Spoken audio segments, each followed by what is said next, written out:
Bom dia, companheiros magnetizadores, magnetistas do nosso grupo de estudos. Hoje, mais um encontro que temos sob a coordenação do nosso companheiro Rogério, que eu estou com um quadro gripal, uma rouquidão, tosse. Pedi a ele que fizesse novamente essa nossa apresentação. Estive afastado de férias essas últimas semanas, mas agora nos encontramos em atividades novamente. Estamos caminhando para o encerramento do nosso estudo do livro, mas temos vários assuntos para complementar a nossa programação até o final do ano, novembro, conforme foi divulgado no início. Alguns temas nós retornaremos, vamos fazer uma revisão geral oportunamente, e alguns temas como a água magnetizada e outros, a depressão, por exemplo, vamos falar especificamente disso em algum encontro. E alguma coisa que os companheiros acharem relevante é só colocar no grupo, solicitando que nós vamos atender. Vamos então abrir esse nosso encontro da manhã de hoje com uma oração. Deus, inteligência suprema do universo, criadora de todas as coisas e mantenedora da vida em toda parte.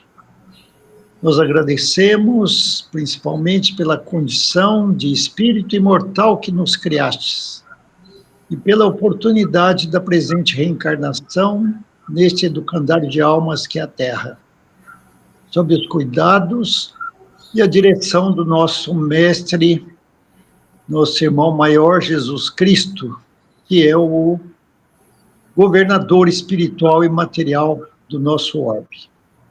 Nossa gratidão aos bons espíritos, nossos anjos guardiães, os magnetizadores espirituais que estão conosco, nos auxiliando neste aprendizado e na prática do magnetismo.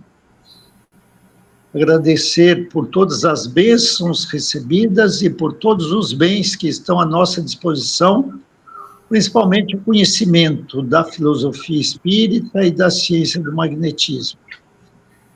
E pedir que esses bons espíritos nos intuam, nos auxiliem a fazermos bom uso desses recursos que temos à disposição, a nosso e em benefício do nosso próximo, para aliviar as aflições do mundo e manter o nosso equilíbrio orgânico, emocional e espiritual, para um melhor aproveitamento da nossa estadia neste plano, sob as bênçãos do Mestre.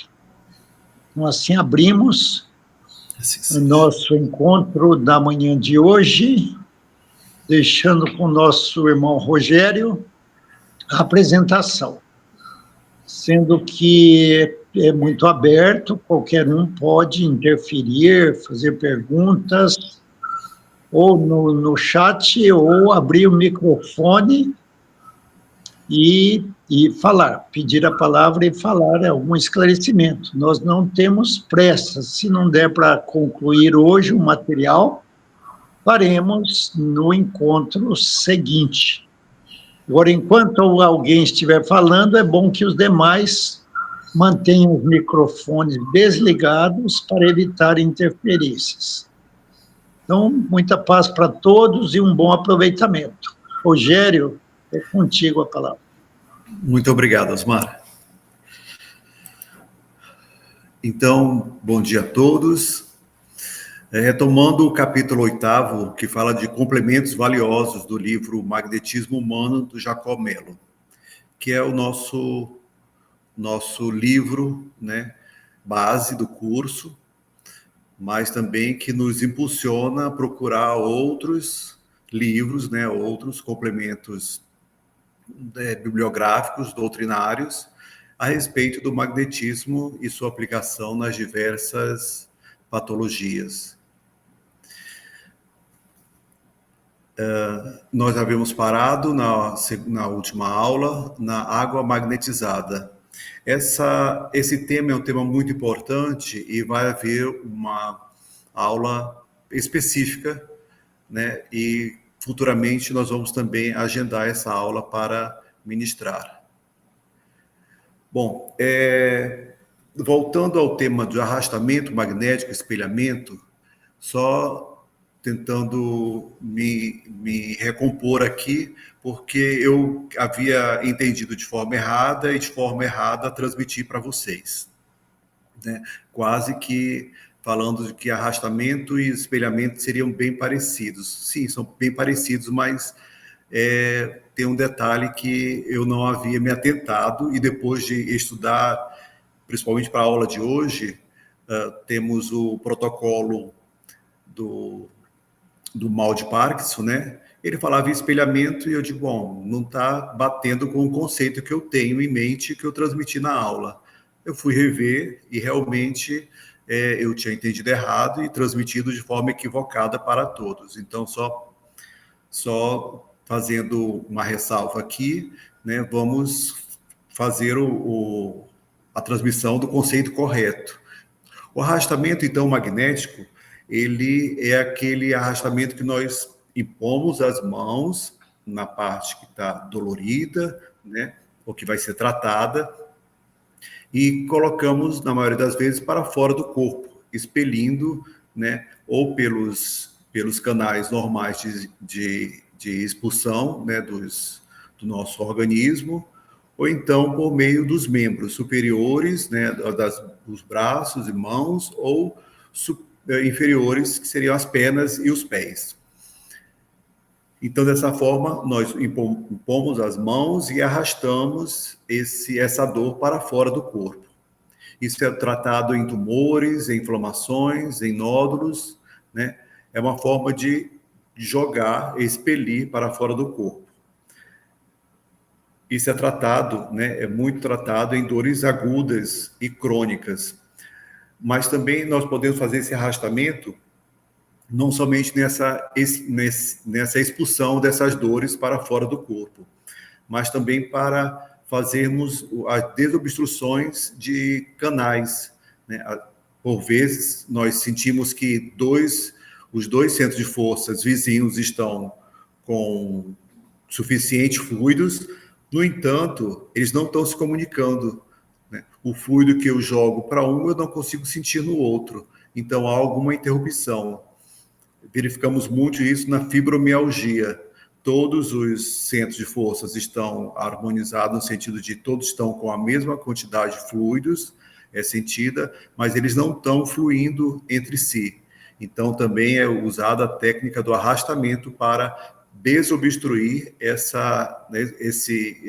os canais que estão, né, agindo de forma não tão efetiva, ou passando poucos fluidos, ou realmente não passando qualquer fluido. Então, sempre no movimento das mãos, né, impondo e arrastando, né, para onde se quer, e sempre no comando mental. É feita, a maioria das vezes, uma conjugação de técnicas. Nós verificamos que arrastamento pode ser feito também com o sopro, né, impondo as mãos e soprando para fora do corpo, né, essa dor ou mesmo essa dor, essa inflamação, ou mesmo tratando tumores e nódulos. No espelhamento, o espelhamento seria uma técnica mais complexa. Ele vamos usar muito na interconexão entre os dois centros ou mesmo entre dois órgãos. Então, qual seria a técnica em si? Seria eu impor a mão, né, no centro de força, no centro vital, né, e esperar que eu tenha um comando sobre aquele centro, e posteriormente eu com a outra mão em outro centro vital também ter esse controle, esse comando. A partir daí, então, eu pego e faço o arrastamento, né, do primeiro para o segundo, alguns movimentos, e depois eu paro a minha mão, a minha segunda mão no segundo, e a minha primeira mão, que está no primeiro, arrasto do primeiro para o segundo. Então, lembrando sempre que um dos princípios básicos do magnetismo é sempre da cabeça para os pés. Então, esse arrastamento, esse espelhamento e arrastamento nunca deve ser feito de um sentido contrário, mas sempre no sentido da cabeça para os pés, para evitar qualquer congestionamento ou qualquer mal-estar no paciente, no assistido que está sendo tratado naquele momento.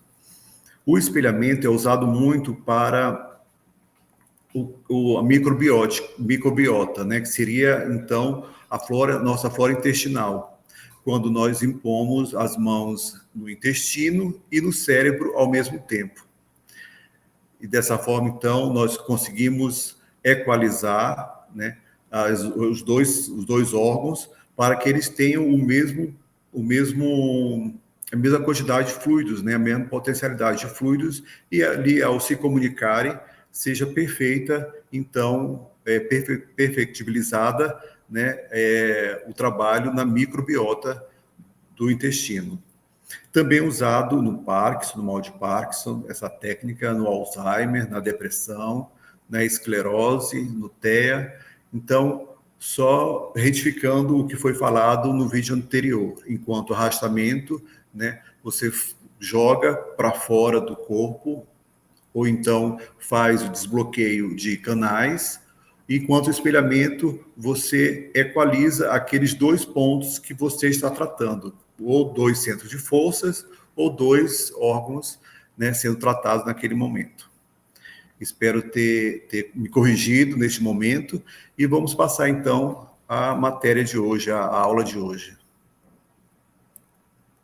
Bom, outras magnetizações, né? Havíamos feito da água, que vai ser falado numa aula própria, mas vamos ver que podemos magnetizar em outros objetos, né? Tendo como referência bíblica Atos dos Apóstolos, o livro de Atos dos Apóstolos, capítulo 19, versículo 11 ao 12, fala-nos que Deus fazia milagres maravilhosos por meio das mãos de Paulo, de tal maneira que até lenços e aventais que Paulo usava eram levados e colocados sobre os doentes.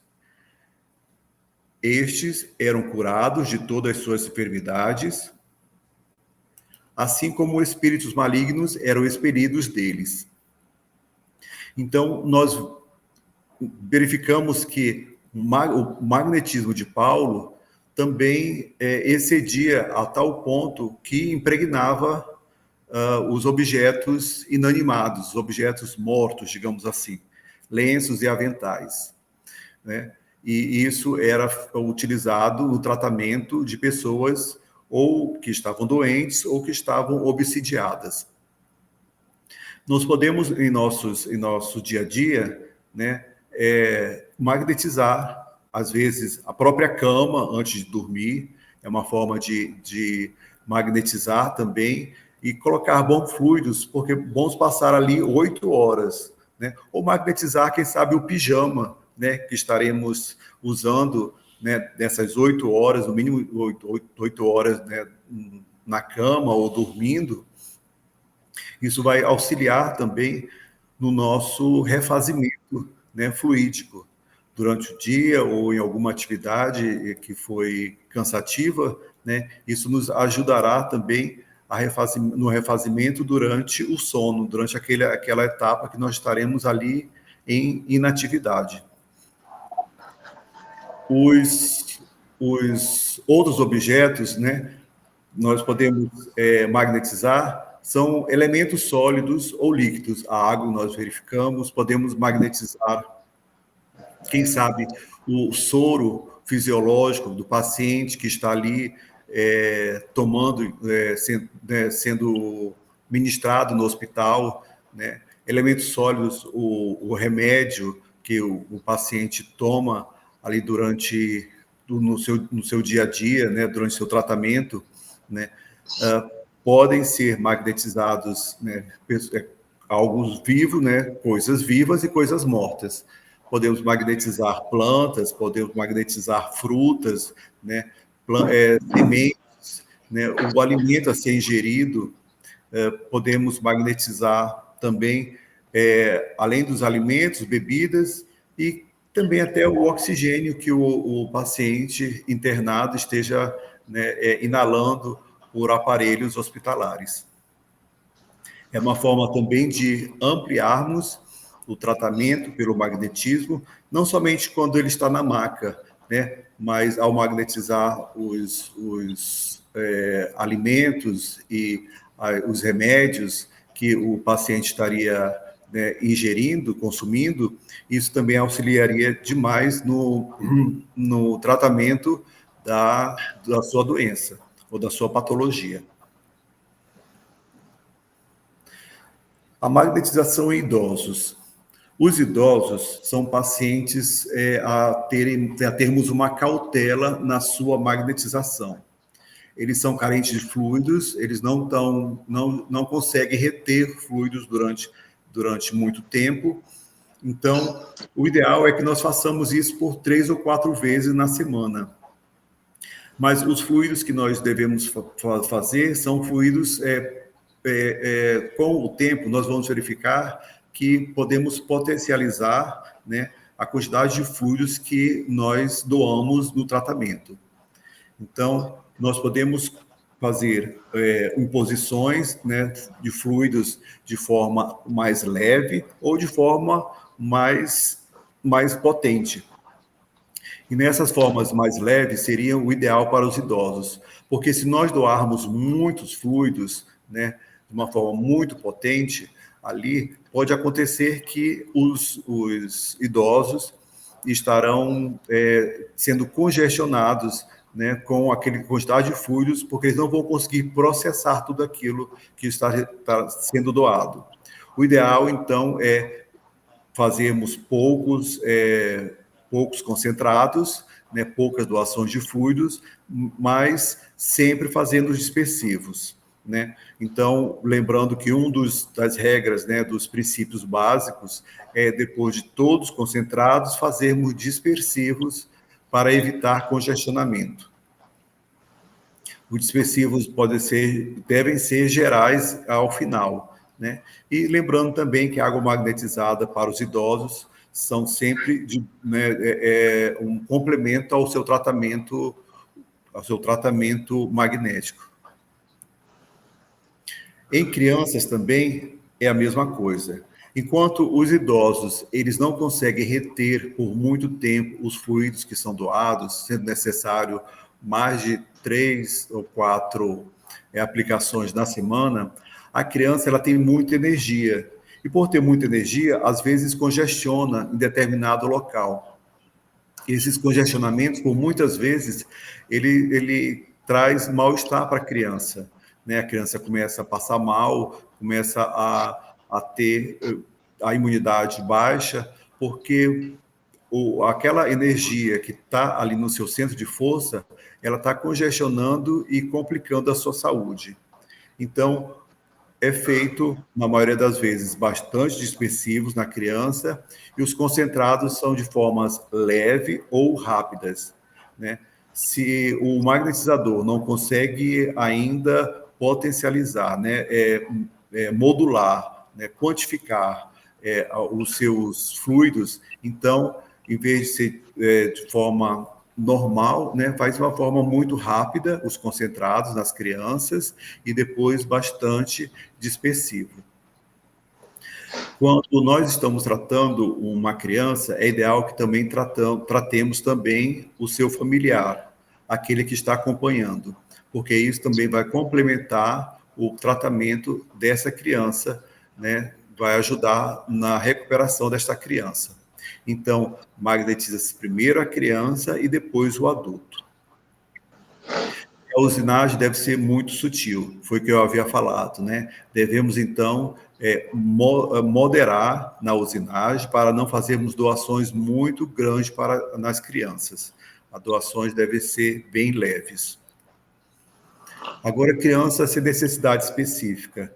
Faz uma relação magnética rápida, os dispersivos gerais em camadas, depois concentrados, né, ou rápidos dispersivos locais, e conclui com dispersivos gerais. Em alguns casos, também fazemos perpendiculares em camada. Isso com uma criança que não tenha alguma necessidade específica, né?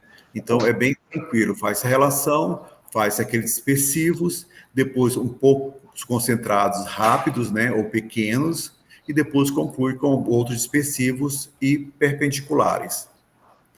Agora, crianças que têm necessidades específicas, nós fazemos o tato magnético né, no começo do tratamento, nós fazemos a dispersão geral, atendemos aquele caso, né, a especificidade daquele caso, né, naquele local, a criança está com problema intestinal, está com problema, né, estomacal ou dor de cabeça, né? Podemos usar o arrastamento também, jogando aquela dor para fora do corpo da criança, e no final, então, fazemos os dispersivos gerais em camada, né? Começando ou próximo e terminando mais distante, né, as mãos do corpo da criança, para facilitar, então, a sua recuperação. Ao final, perpendiculares em camada. Temos também, né, aquelas crianças com quebranto mal olhado. São crianças também que estão com congestionamento ou bloqueios fluídicos, né? Tem muita energia ou recebeu muita energia, né, em determinado momento e congestionou os centros, determinados centros de forças ou centros vitais ou mesmo órgãos, estão ali com muita energia, estão bloqueados, não estão conseguindo sequer se comunicar com os seus vizinhos, os seus centros de forças vizinhos. Então, se faz muito dispersivos, gerais e locais, né? Os locais são verificados por meio de tato, onde se requer maior atenção do magnetizador. Ao final, então, sempre dispersivos gerais em camada, né? Para terminar o tratamento. Nós vemos isso muito de uma forma popular, né, nas benzedeiras. Elas usam aqueles galinhos verdes, né, para que elas possam ali, com as mãos, né, estarem dispersando aqueles fluidos que estão bloqueados, né, estão sendo congestionados na criança. E por muitas vezes, esses fluidos, eles são tão fortes que chegam a murchar, né, os galhos que são utilizados nesse benzimento, né, da criança. E a criança, já no primeiro momento, ela já sai muito melhor, né, já sai até com outro humor, diferente daquele que chegou quando ela vai em uma benzedeira. E, neste caso, até é necessário voltar umas 2, 3 vezes, no mínimo, para o tratamento, que também é um tratamento, né, de magnetismo que a benzedeira faz ali no momento com a criança. Alguém está com o microfone ligado? Eu vou pedir para, né, se atentarem a deixarem no mudo o microfone. Magnetização em grávida. É necessário termos muito cuidado com a magnetização em grávidas. Por quê? Enquanto a mãe pode receber fluidos mais densos, né, umas doações mais potentes, os bebês, eles não conseguem ainda digerir, né, absorver os fluidos densos. Então, são fluidos sutis que devem ser dados ao bebê. Agora, como processar isso, né, sendo que a mãe e o bebê estão ali compartilhando o mesmo local, né? Então, algumas observações e técnicas devemos nos ater quando fazemos magnetização em grávidas. A patologia, se houver algum problema, né, alguma doença, algum mal que aflige a mãe grávida, né, as ocorrências deverão ser nos centros gástricos, esplênicos e genésicos. Isso deverão ser tratados, então, quando é uma grávida. Evitar que os fluidos atinjam o feto, porque você estará dando, né, fluidos mais densos à mãe para o restabelecimento da sua saúde nesses pontos. Então, evitar ao máximo que o feto esteja na direção, né, dos fluidos que estão sendo doados. E sempre ao final, dispersivos gerais, longitudinais, evitando sempre o ventre materno, né? E os outros centros podem ser atendidos normalmente: o coronário, acima da cabeça, o frontal, o laríngeo, né, o cardíaco, né, e o gástrico. Lembrando que quando a criança está grávida, né, os órgãos, né, da mãe são adaptados ali ao crescimento do feto. Então, é sempre bom que nós tenhamos desenvolvimento do tato magnético para localizar aonde está o órgão que podemos tratar naquele momento. Ainda na magnetização em grávida, a mãe que precisa de ajuda por causa da gravidez, né? Nos casos comumente de enjoos da grávida, né? Podemos fazer dispersivos transversais em camada nos centros gástrico e esplênico. E, ao final, longitudinais em camadas no genésico. São os 3 centros de forças mais comumente trabalhados, né, tratados pelo magnetismo no caso das grávidas. E se o bebê, né, requer o tratamento ainda no útero, né? Então, lembrando que os bebês, né, não conseguem absorver os fluidos densos, isso pode congestionar os centros vitais do bebê em formação. Então, sempre poucos fluidos, ou então de forma rápida, ou então de forma leve, para que o bebê não seja congestionado. Faz o tato magnético, a técnica de introjeção e dispersivos locais gerais do bebê. E, ao final, longitudinais na mãe. Opa! Vamos lá, então. Feridas, furúnculos e fístulas. O tratamento dessas patologias são feitos, na maioria das vezes, no centro laríngeo. O centro laríngeo ele é muito utilizado quando se trata de inflamações, né? E essas inflamações na pele também respondem muito ao tratamento no centro laríngeo. Quando o tratamento deve ser de um reajuste no laríngeo. Ele vai auxiliar nas inflamações. Ele vai equilibrar, o laríngeo equilibrado, ele consegue acelerar as cicatrizações das feridas, dessas fístulas ou furúnculos. Então, se o magnetizador tiver a possibilidade de usinar pelo esplênico, pelo centro de força esplênico, isso vai ter um resultado bem melhor. Mas se o magnetizador não souber, né, por onde mais magnetiza, que na maioria das vezes é o gástrico, né, ou o cardíaco, ele não conseguir ainda essa autonomia, né, essa sensibilidade de fazer a magnetização pelo esplênico, ele pode doar, né, os fluidos com a mesma desenvoltura, mas sabendo que pelo esplênico vai ser o resultado melhor atingido. E sempre ao final, dispersivos, longitudinais, perpendiculares em camada, quando se trata de inflamações, né, tópicas na pele. No caso de cânceres e nódulos, né, no baço, os linfonodos, o timo e a medula óssea e os centros esplênicos são os que são mais comumente tratados, impondo-se as mãos na doação de fluidos nesses casos de cânceres e nódulos.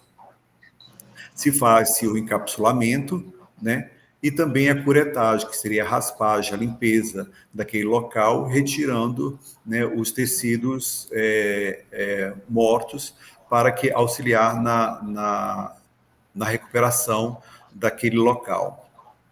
E na leucemia também, esses mesmos pontos são usados para reforçar as defesas do paciente com a patologia da leucemia. Então, lembrando, o baço, os linfonodos, o timo e a medula óssea, né, e os do centro esplênico também são utilizados para auxiliar no tratamento de cânceres e nódulos. Epilepsias e convulsões, né? Como fazemos o tratamento? O ideal é fazer pelo refluxo, pela parte das costas, né?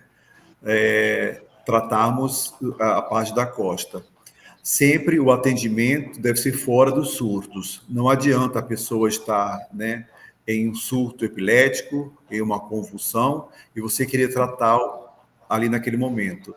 Não vai ter nenhuma efetividade o tratamento naquela hora. Tem que aguardar ele passar essa etapa, né, de surtos, de convulsões, para depois, então, serem tratados. Vai ser necessário muitos dispersivos no coronário, no frontal, né, que são as partes que nós veremos mais tarde, mais comumente usados quando o tratamento se fala em sistema nervoso central. Então, coronário e frontal o sistema nervoso central, né? Então, coronário e frontal devem ser tratados nos casos de epilepsias e convulsões. Depois, dispersivos longitudinais gerais, dispersivos transversais nos centros dorsais, né, no humeral, no mengmei e no básico. O humeral, então, fica na nossa parte cervical, né? O mengmei seria o reverso do umbilical e o básico ao final, ao final da coluna.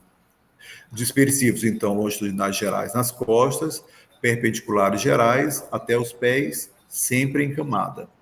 Esse é o tratamento no caso de epilepsias e convulsões. Em casos de patologias do ouvido e olhos, né, devemos tratar também o centro esplênico. A importância do centro esplênico cada vez mais é evidenciada. E também devemos tratar o fígado. Muitas das vezes, a problemática do olho, ela começou no fígado. O fígado começou a ficar com uma enfermidade, com alguma patologia, né, silenciosa, e os olhos refletem essa patologia. Então, sempre quando for tratar os olhos, é necessário, né, tratarmos o fígado da pessoa. Lembrando que os olhos é uma estrutura muito delicada. Não é interessante nós impormos a mão diretamente nos olhos para concentrados e doação de fluidos. O ideal seria usar o centro de força frontal para fazer essa doação e, pelo comando mental, imaginarmos que os fluidos estarão sendo distribuídos para os olhos de forma a tratá-los. Então, os cuidados, lembrando sempre que tem que haver cuidados físicos, né, e com a alimentação e a bebida, no caso do fígado, porque se ao tratar os ouvidos e os olhos, o fígado é um dos principais alvos, devemos relembrar o paciente, né, que o fígado, né, é muito atingido quando tem uma alimentação e bebida desregrada, né? Então, nada de comer ou de nada de beber, coisas que agridam mais ainda o fígado, agravando ainda a patologia dos olhos ou do ouvido. Problemas psíquicos também, eles podem agravar o fígado e, consequentemente, atingir os ouvidos ou os olhos, né?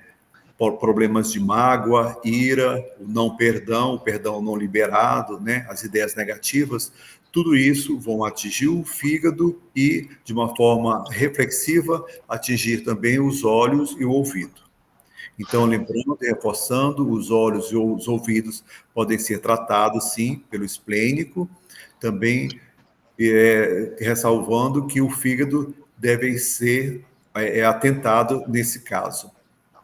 O fígado, ele está ali na base, ele está na mesma região do esplênico, né? Ele quase que é atingido pelo reverso do esplênico. Então, quando se trata o esplênico, né, aproveite, então, trata também o fígado, porque o resultado vai ser muito melhor nesse tratamento de olhos e ouvidos.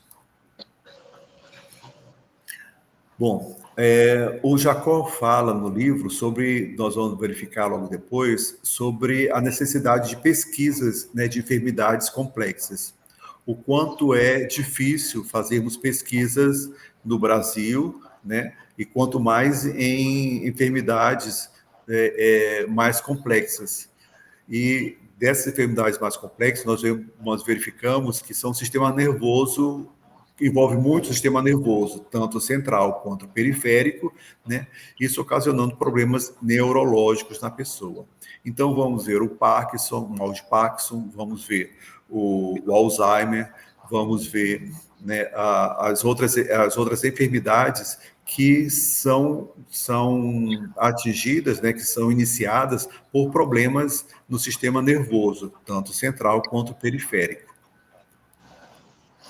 Bom, o comando mental.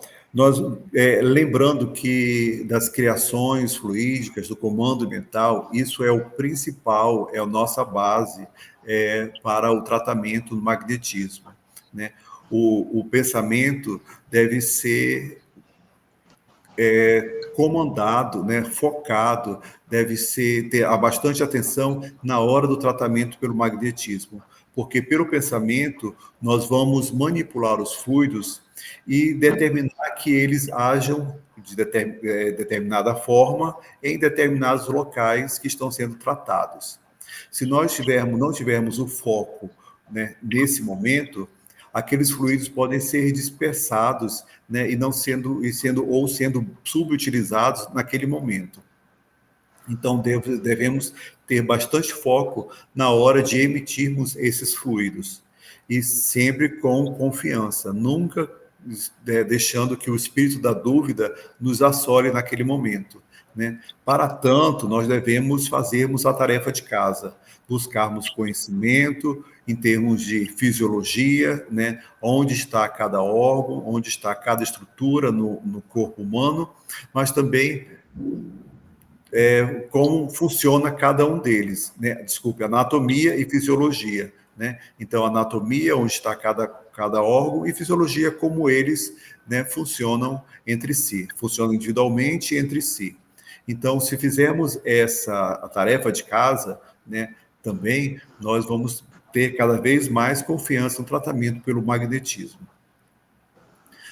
O comando mental pode ter alguns obstáculos, né? Ou um pouco poder mental, né? Ou a pessoa pode pensar que ela não tem muita vontade, o pensamento dela não é muito focado, às vezes fica muito dispersivo o tempo todo, né? Então, isso deve ser tratado no nosso dia a dia, para que o foco do pensamento, o foco da nossa vontade, né, aumente o nosso poder mental.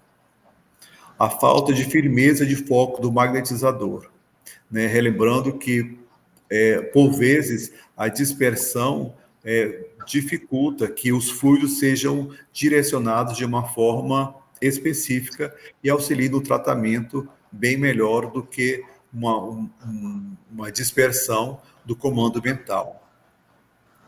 Intermitências nos comandos, né? Às vezes, o comando mental, né, do magnetizador está pensando num determinado órgão e depois está pensando em como vai ser atingidos os fluidos, como devem ser trabalhados esses fluidos nesses órgãos, né, atingidos, e isso fica naquela dúvida. Uma hora os fluidos obedecem um comando, outra hora obedece o outro, e não fica uma firmeza, né, desse comando que está sendo determinado aos fluidos que estão sendo doados, né? E também a própria resistência do paciente. Por isso que é necessário que haja uma relação magnética, haja uma simpatia entre o paciente e o magnetizador, para que ele esteja receptivo aos fluidos que estarão sendo doados naquele momento. Se o paciente se fechar ao tratamento, né, estaremos perdendo, né, tempo ali naquele momento. Então, é necessário nós perdermos o tempo, buscando uma relação magnética com o paciente, para então fazermos um tratamento mais fidedigno do que pularmos essa etapa da relação magnética e tentarmos fazer o tratamento sem essa simpatia firmada com o paciente. O comando mental, ele pode ser executado, né, pode ser exercido, pode ser trabalhado, disciplinado em pequenos comandos, né? Nós devemos ter esses comandos aos poucos, para depois começarmos a firmarmos os comandos que estão sendo ministrados, né, quando os fluidos estão sendo doados. E a gente busca muito isso, né, do nosso pensamento ser comandado, ser administrado, não deixar o pensamento fluir ou ser intuído por más vibrações, né, principalmente na doutrina do espiritismo. Então, o magnetismo com o espiritismo, né, isso é a nossa tarefa diária da nossa reforma íntima, né? Não permitir que nossos pensamentos sejam governados por pensamentos intrusos, né, que nos levem a más vibrações. No Livro dos Médiuns, no item 131, a gente vê a necessidade, né, da vontade no tratamento do magnetismo. Então, sabe-se que o papel capital papel capital desempenha a vontade em todos os fenômenos do magnetismo. A vontade é um atributo essencial do espírito, isto é, do ser pensante. Então, ao comandar o pensamento, nós podemos, né, fazer a cocriação, né, sermos chamados a cocriar com o nosso... Opa, temos um microfone aberto, peço que fechem. Então, a vontade é um atributo essencial do espírito, né? Então, como ser pensante, nós devemos dominar o pensamento e, pela vontade, nós podemos criar, né? Chamarmos a ser co-criadores com o Pai, né? No reino dos céus, né? E dessa forma, então, podemos, com os fluidos, também levar a paz, né, àqueles irmãos necessitados de ajuda.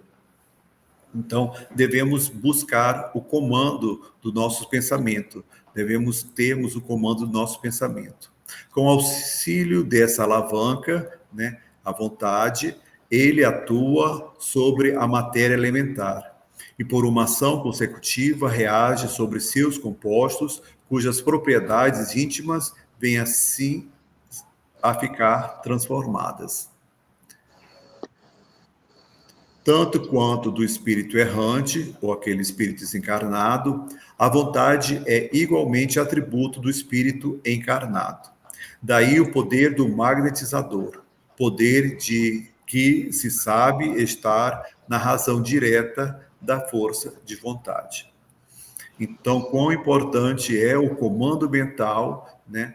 O domínio do pensamento, o foco, né, do pensamento durante o tratamento do magnetizador, do magnetismo, né, pelo magnetizador. Bom, o magnetismo e o sistema nervoso, né? No Livro dos Espíritos, a questão 483, ela fala que o efeito do magnetismo atua sobre o sistema nervoso do mesmo modo que certas substâncias. Então, se o sistema nervoso ele tem ele pode ser influenciado, né, pelo magnetismo, e muitas das doenças, né, das patologias que nós vemos muito no dia de hoje, advém de problema no sistema nervoso, nós podemos usar o magnetismo no tratamento dessas patologias. Então, o Livro dos Espíritos nos reforça que o magnetismo pode ser usado no tratamento de patologias advindas do sistema nervoso. João Francisco, ele é um magnetizador que ele faz experimentos em doenças e patologias do sistema nervoso central. Ele tem, eu acho que foi o João Francisco que fez um outro protocolo da fibromialgia, né, do tratamento da fibromialgia pelo magnetismo. Então, o João Francisco, se salvo não me engano, ele, em vez de usar o protocolo do Jacó, que é um protocolo extenso, que leva uns 30 minutos ou mais para ser, né, realizado, ele usa um protocolo um pouco mais rápido, focado somente no sistema nervoso central, mas também no sistema nervoso periférico. Então, com esse tratamento, né, com esse protocolo, é muito mais rápido e nessas pesquisas que ele está fazendo, está verificando que há uma grande resposta, uma boa resposta dos pacientes, né, acometidos de fibromialgia. Agora, é claro, né, como havia falado antes, é necessário que haja pesquisa, haja experiência, haja comparação, haja repetição e também dedicação do pesquisador para isso. Não é muito... É difícil, né? É difícil no sentido de termos a metodologia correta, termos um universo de pacientes a serem examinados, serem estudados, para que possamos ter fidedignamente que aquele tratamento, né, aquele protocolo, né, pode ter um resultado melhor no tratamento de patologia no sistema nervoso central. Neste caso, né? O sistema nervoso central, então, nós vemos aqui na figura, é composto pelo encéfalo, né, e a medula espinhal. E o sistema nervoso periférico seriam todo o restante que nós vimos de ramificações nervosas que chegam nas várias, né, nas mais diversas e longe estruturas do corpo humano, do dedinho do pé, o dedinho da mão, temos ramificações nervosas que fazem parte do sistema nervoso periférico. E verificamos que em algumas patologias, né, esse sistema nervoso ele está em déficit, ele está ali precisando de uma reparação, algo que está ou afligindo com dores, né, de uma forma amplificada, ou mesmo tremores, levando tremores a membros, né, sem o comando mental correto do paciente. Então, o sistema nervoso central e periférico devemos ter isso em mente, né, esse desenho, porque isso vai ser muito utilizado no tratamento dessas doenças acometidas, quando o sistema nervoso central e periférico estão sendo abalados. Aqui eu trago o livro Vórtice. Vórtice é um jornal que trata de magnetismo, é informativo sobre o magnetismo. Logo mais eu vou passar o link, onde há todos os índices, as edições, né, dos vários anos que esse jornal é disponibilizado. Esse livro, né, que trata de uma coletânea, né, de alguns textos desse jornal, ele é rico no sentido que ele traz, né, além de experiências, ele traz novidades de tratamentos e protocolos que estão surtindo efeito em determinados centros, né, espíritas, em determinados centros onde se aplica o magnetismo. Então, nós vemos ali desde qual o protocolo que se usa quando se há uma ruptura do joelho, né? Aí se aplica um protocolo específico, né? É um protocolo de mal de Parkinson. Então, a gente vê que o mal de Parkinson tem 3 focos a serem tratados. E é interessante que Nesse livro tem sobre essa coletânea, é interessante, mas as várias edições do Vórtice também nos traz informações que nos auxiliam e embasam muito e nos traz a novidade de tratamento que nós fazemos com os nossos pacientes. É uma obra que eu recomendo, né? Não necessariamente esse livro, mas a leitura, né, das várias edições desse jornal, que é específico sobre magnetismo. Bom, vamos ver agora sobre o mal de Parkinson. É uma doença, né, que acometida ali pela deficiência do sistema nervoso central, periférico, é uma doença neurodegenerativa, né? Então, verifica-se que há uma falta de produção de dopamina no cérebro. A dopamina é o neurotransmissor que ela é responsável pelo prazer, pela memória e pelos movimentos, né? E então a gente vê que os sintomas são sintomas levados no nível motor. A paciente, né, a pessoa tem ali os membros, né, trêmulos, né? Ele não comanda o movimento, né? São movimentos involuntários dos membros que são constantes no paciente acometido do mal de Parkinson. E também nós vemos que as moléculas, foi verificado, né, em pesquisa, que há a morte de células da substância negra do cérebro. Bom, eu sabendo disso, né, de que pesquisas verificam que há perda da substância negra do cérebro, né, e também a diminuição de dopamina no cérebro, o meu comando mental no tratamento do mal de Parkinson vai ser focado nisso, no aumento da produção de dopamina, no aumento de substâncias negras, né, no cérebro, para auxiliar no tratamento do irmão ou do paciente, né, com mal de Parkinson. Então, todas as doenças, no livro, o Jacó é muito feliz nisso, ele faz um relato da doença, ele busca pesquisas, né, científicas a respeito daquela doença, e, de acordo com o que é descoberto nessas pesquisas, ele faz um protocolo baseado, né, no qual seria o tratamento ideal para aquela patologia.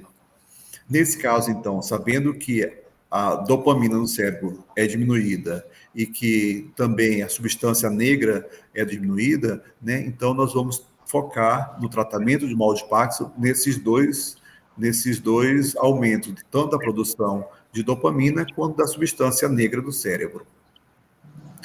Bom, no tratamento magnético consiste sempre na oração, né? Devemos ali, junto com o paciente, é aconselhável fazermos a oração antes do tratamento, uma oração rápida, uma oração, né, uma oração sem muitas palavras rebuscadas, uma oração que todos consigam entender, porque o paciente começa a entrar na sintonia e saber qual né, o interesse, qual o comando, né, que o magnetizador estará, né, fazendo naquele momento do tratamento. Então, faz-se a oração, faz-se a relação magnética de simpatia com o paciente, no acolhimento, né, faz-se o tato magnético para verificar como está todo o corpo do paciente. Então, pelo comando mental, nós vamos fazer a criação fluídica. Vamos fazer a conexão então vai ser uma conexão que nós vamos ter que fazer, né? Uma das etapas desse tratamento, desse protocolo, é a conexão entre os impulsos elétricos, né, da cóclea, que é uma estrutura do ouvido interno que fica logo atrás do tímpano, né? Para então esses impulsos dessa cóclea, né, para o tálamo. O tálamo é o centro de retransmissão das informações sensoriais e motoras. Então, nós vamos fazer um ajuste fino, né, de que esse tálamo receba de uma forma límpida, né, as informações motoras e sensoriais, para que o paciente pare de tremer e pare de ter movimentos involuntários dos seus membros. Bom, o tratamento magnético, então, vai ser uma imposição no coronário, concentrado e ativante, ou seja, próximo. No comando mental para que as células cinzentas voltarem, para as células cinzentas voltarem a produzir dopamina. Depois fazemos os dispersivos localizados. Essa é a primeira etapa. A segunda etapa é concentrados ativantes com uma mão no coronário e outra no ouvido, plasmando a conexão entre a cóclea, né, que fica no ouvido, com o tálamo, que fica no centro do cérebro, né, e depois disso, então, fazendo essa conexão, né, plasmando essa conexão, fazemos os dispersivos. A terceira etapa, então, os concentrados ativantes nos gânglios basais, impondo mão sobre o cérebro, dando comando para recuperar suas funções e reativar a produção de dopamina. Novamente, dispersivos. A quarta etapa, então, são os concentrados ativantes no cerebelo, né, que fica bem na base do cérebro, seguido de dispersivos. Na quinta etapa, uma imposição sobre o lóbulo frontal, né, a parte frontal do cérebro, e outra arrastando em direção à nuca. Então, do topo da cabeça, né, da parte bem mais próxima à testa, e vamos fazendo o arrastamento, então,